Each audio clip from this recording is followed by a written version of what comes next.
आज सकाळची सुरुवात नेहमीसारखी देवपूजेपासून झाली आहे.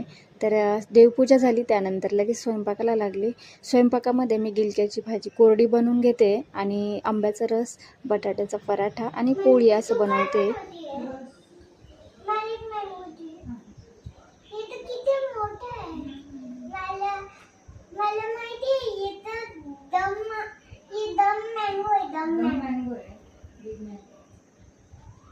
आकाराने मोठे असले का फळं तर ती त्याला पहिले दम लावते. मग तिचं म्हणणं होतं हे ना दम मँगो आहे म्हणे.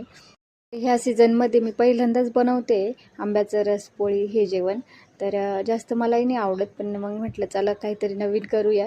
आणि क्रिशा आम्ही मग जेवण करून घेतलं. जेवणाचं ताट समोर आलंय, पण क्रिशा बघा टी व्हीकडेच लक्ष आहे तिचं. जेवण वगैरे झालं तर आवरून घेतलं घर आणि लगेच पोछा मारून घेतला. तर घर एकदम मस्त क्लीन दिसत होतं. त्याला पण सुट्ट्या सुरू आहे ना, तर त्यामुळे ती भरपूर पसारा करते घरामध्ये दिवसभर.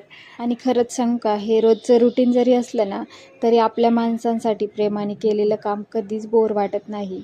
तर चला आजच्यासाठी एवढंच. तर चॅनलला सबस्क्राईब करा, लाईक करा, कमेंट करा. बाय.